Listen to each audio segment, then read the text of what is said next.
Hi everyone, welcome to another episode of the Wrestling Saga. I'm Kushal, that guy from India who loves AEW, and we'll be talking about the 16th episode of AEW Dynamite, which wrapped up about a day ago. As always, if you'd like to know about the wins and losses, please look over here. For a few seconds, a screen will flash, sharing details about the wins and losses. The first match had Ricky Starks versus Hangman Page, a match in which Hangman Page won. This was a great match. Both men were ferocious, strong, and well-timed within the ring.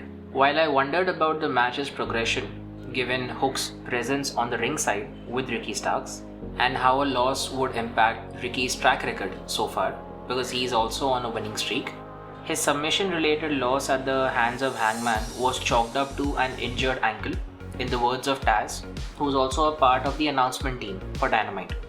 I believe this particular nature of Ricky's loss sort of protects him in a particular sense. It also sets the stage for a long-term rivalry between Hangman Page and Team Tazz. Considering that by the end of the match, while Hangman was celebrating, we had Brian Cage almost walk up to the ring to assault him, at which point members of the Dark Order came in to protect their friend. In the second match, we had Trent from the Best Friends go up against one-third of the Death Triangle, Penta, El Zero Miedo. I hope I'm pronouncing that name correctly. If not, I apologize. Penta is a more experienced wrestler who has fought most big names not just within AEW but also on the independent circuit and other promotions. So when he comes out dressed up almost like a Batman, I am already somewhere vouching for him to win, even though he's technically the heel and Trent is technically the face. While Trent certainly continued to appear aggressive even in this match, his loss was due to interference by Alex Abrahantes. This match also plays a part in setting up a rivalry between Penta along with Alex against Best Friends. Sort of like a side project of Penta, because this rivalry doesn't involve Death Triangle on the whole. It so far just involves Penta and Alex. Then we had the Pinnacle's interview with Jim Ross. Essentially, MJF proclaimed that at his age, he's already achieved more than what Chris Jericho had done back when he was of a similar age. He also spoke about how Chris Jericho at his age was still not as popular as MJF, and in fact he tends to get more popular right now because he indulges in matches and feuds with other stars who are already popular. So in that sense, he's not putting them over, he's sort of using the popularity of other people to put himself further over with the audiences. I found this segment to be lacking somewhat, because while MJF and Wardlow definitely spoke up and gave us a piece of their mind, their words sounded great as is on a script, but it didn't really make me go wow. It didn't really excite me. This is something coincidentally which also Chris Jericho covered in his separate segment. Also, I find it weird as to how the other members of the Pinnacle don't really contribute much to such segments. For instance, why are we not hearing more from Shawn Spears? Why aren't we hearing more from the FTR? All of these guys can give a good promo. That I find a bit confusing and a bit weird. Then we had the AEW Women's title match between Hikaru Shida, the defending champion, against Conti, who's the number one contender. This match gradually increased in its intensity and its momentum. Both women are good wrestlers, especially Conti, who's considerably improved during her tenure with AEW. I was surprised to know that up until this match, Conti hadn't really performed any top rope action or any flying maneuvers. And now that I think about it does make sense, because her common moves are generally the judo throws, bicycle kicks, pump up kicks, as well as her submission moves. So that was interesting, and I found this out because of the announcement team who spoke about it. The top rope antics of both the women within this match were amazing, especially that of Hikaru Shida, which made Conti fall off the ring onto the mat in a very believable, real fashion. I won't be surprised if she's legit hurt because of that fall, because it looked painful. This was a match fantastic in its own way. It didn't really follow a particular template of other matches. It was fantastic story-wise, and in terms of how both of its participants had matured during their course of being a part of AEW. While Shida won the match fair and square, and she was a bit rude throughout the match, I do hope she indulges more in title defenses, somewhat similar to Darby Allin, because so far her scoreboard essentially shows 2 wins and 0 losses, and that doesn't make sense. All the contenders have at least 8 to 10 matches to their names, so more title defenses definitely, otherwise it'll be difficult for me to see her as a fighting defending champion. As far as Conti is concerned, I don't know where she goes after this match. What story would she be a part of, or what narrative would she be a part of? So I'm looking forward to that particular bit. We then had a scary, yelling, loud promo by Miro. Long story short, anyone with an individual title on their shoulders need to watch out, because all of them are essential targets for someone like a Miro, who will not indulge in any more animosity or feuds with groups such as Best Friends, or even concern himself with feuds of Penelope Ford or Kip Sabian. So he's pretty pissed off, and he's about to go on a rampage of his own, like Juggernaut from Marvel Comics. Then we had Inner Circle's interview with Tony Schiavone. Chris Jericho is brilliant at promos. I don't wish to get into someone being a GOAT or someone not being a GOAT. I feel that particular phrase is overused at this point in time. He's brilliant, that's all that matters. Chris Jericho, via his promo, he's fantastic because he makes you feel, he makes you smile, laugh, and sort of get infected with his enthusiasm, which clearly comes out of the camera and out of our laptop, computer, or TV screens. That's what I like whenever he begins talking on the mic. Additionally, I also found it interesting that Jake Yeager and Santana also had some piece of their mind to be shared on the mic during their interview. Especially Santana, given that FTR in a way challenged the Proud and the Powerful. And that kind of a feud will be amazing because both the tag teams are great. Santana and Ortiz, given their LAX time, and FTR, well, everyone knows they are awesome given their matches within the WWE and so far within AEW. I wonder why Santana doesn't talk more, because he seems to be good on promos and I'd like to hear more from him in the future. Sammy Guevara not being a part of this doesn't really affect me because I feel he either ways tends to get airtime either directly or indirectly because of his vlogs. So that's cool. We've heard him in the past. The entire segment, this entire promo segment definitely helped excite me, and it makes me look forward to purchasing and viewing Blood and Gut, which is bound to come out in the first week of May. Billy Gunn then had his match against QT Marshall. This was a match which was good and silly simultaneously. While I would have loved for Billy to win, he had to lose to QT because otherwise it would have killed whatever momentum the factory has gathered in the past couple of days. It was also understood that QT Marshall would have cheated to win. It was also understood that Anthony Ogogo, if Nick Comoroto and Aaron Solo were to get busy with Austin and Colton Gunn, Anthony Ogogo was supposed to come, sucker punch or one punch Billy Gunn and make him lose to QT Marshall. That all was understood, definitely. That was a part I doubt if anyone hadn't expected that. That's all cool. But how could the Gun Club not account for 4 members of the factory in total to go up against 3 of their own members? They could have predicted that Anthony was going to come and one punch Billy Gunn sometime in the match. I don't get how the faces always tend to underestimate the competition.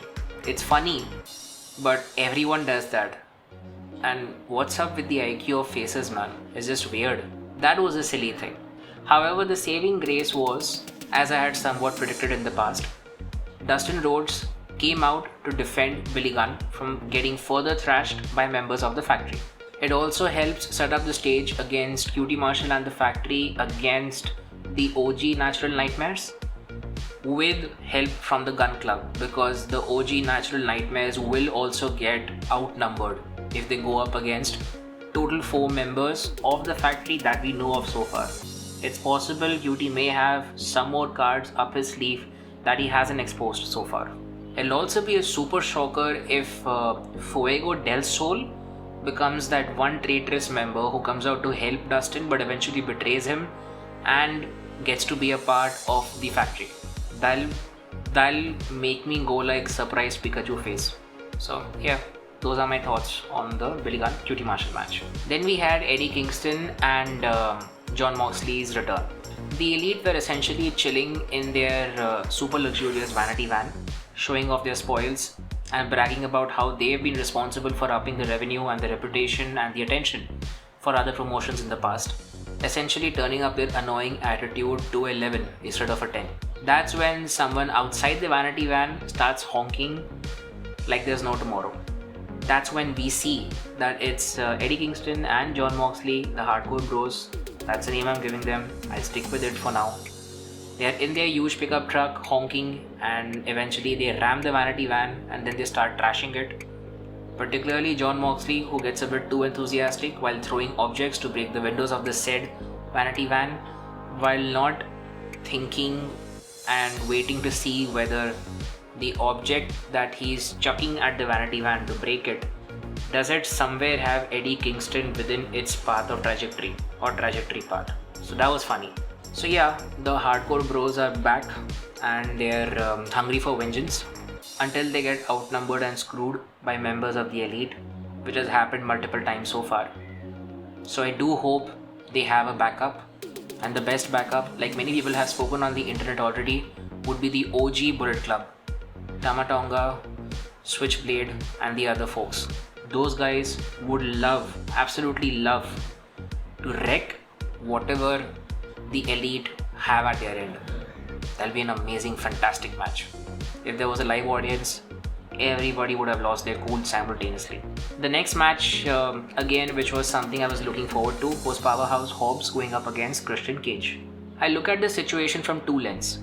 One, AEW is putting up over elder, older, and more experienced wrestlers over the younger and the more charismatic ones, just for the sake of nostalgia or quick fame, possibly as an appeasement of the older fan base, that this is an injustice towards rising stars such as Will Hobbs, because he's someone who's as fast as the wind and hits as strong as a mountain. Two, Christian Cage, he's been given an opportunity to be that older wrestler who, despite their limited move set, despite their physique, which is good but not comparable to those of up and coming stars, has much more experience and strategy, leading to a sharp mind that compensates for their age.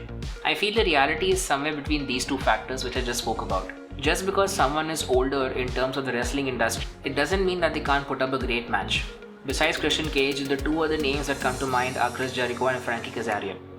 Both of them put up good matches so far. Such matches help multiple storylines, while in my opinion, it also helps younger talent get more experience, get more depth to their skill set. Matches shouldn't be looked at just from the lens of who won it and who lost it, but from the lens of who walked away with what. While Christian Cage won the match, he had to reasonably work really hard throughout the match. He took large amounts of damage from William Hobbs, and Hobbs, by the way, got plenty of examples, plenty of opportunities to show his speed and strength throughout the match. I don't think so he walked away looking weaker after the match. Because of all these reasons, I essentially loved the match and I found it to be great. We then had a promo by Jade Cargill, who essentially said that she's fantastic, she's great, she needs to be respected, and essentially she's not approaching managers to manage her. It's in fact the other way around, that multiple people are approaching so as to manage her just because of how awesome she is. I'm like, okay, cool. Then we had the final match, Darby Allin, the reigning TNT champion, who's been defending his title multiple times. I think he's defended it in the past 4 to 5 weeks non-stop, going against Jungle Boy, the quintessential workhorse within AEW and part of the Jurassic Express. I am unhappy with this match as a fan. Before I begin elaborating on the reasons for my unhappiness, let me make one thing clear. This was an awesome match, and it in a way lived up to its fame and its hype. Having said that, let me share the 5 reasons why I found this match to be concerning. Number 1, why was Darby a bit heelish within the match? Is there a reason behind it? Whatever persona the Jungle Boy has, does that persona really upset Darby Allin? Does he fundamentally disagree with it? Was that the reason why he was a bit heelish, why he was a bit rude, why he was a bit disrespectful within the match? Second, what's the point of a strategic or a surprise roll-up in a match which comprised of individuals of near equal capacity and skill set? Wouldn't it have been better for them to keep on going until the point one person trumps another because of their skill, because of their strength, because of their stamina, and never give up attitude. I get that this is a TNT championship and the matches depend upon the remaining televised time, but I feel more time for this match was warranted. The surprise kind of a ending which left even Jungle Boy shocked was in my opinion sad. Why did Sting attack number 3? Why did Sting attack Luchasaurus for apparently helping Jungle Boy, even though Luchasaurus could have done more? He could have literally picked up Jungle Boy when he was almost about to be counted out and he could have chucked him in the ring, but he didn't do that. At most he stood there while Jungle Boy took his support to rise himself up. Sting getting physical with Luchasaurus so much didn't really make sense to me. Which brings me to my fourth point, that what exactly is Sting doing ringside in matches involving Darby Allin? He doesn't advise, he doesn't motivate, he doesn't really speak during the matches. He's just there standing with his bat. That makes me go weird, and it makes me think that perhaps he just has a certain amount of obligation towards AEW and that's the reason he shows up. But beyond that, during Darby's matches, he doesn't do much else besides probably defending Darby if he gets attacked and jumped on by other people. I find that a bit weird. And number 5, what sense does it make for two guys within a newly formed tag team, that's Scorpio Sky and All Ego Ethan Page, to attack Darby, a person who has an individual TNT championship on his back? That makes no sense. They should be going for tag team championships. What's the point of attacking a person holding an individual title? This match in that sense left me with more questions than answers in its end. Was it a great match? Sure, but it concerned me on factors which I've shared about right now. That's all the thoughts that I had with respect to the recently concluded episode of AEW Dynamite. I hope that you, the viewer, found it helpful. I hope all of you all are safe and sound. Take care. See you all in the next video. Till then, have a peaceful day ahead. Bye.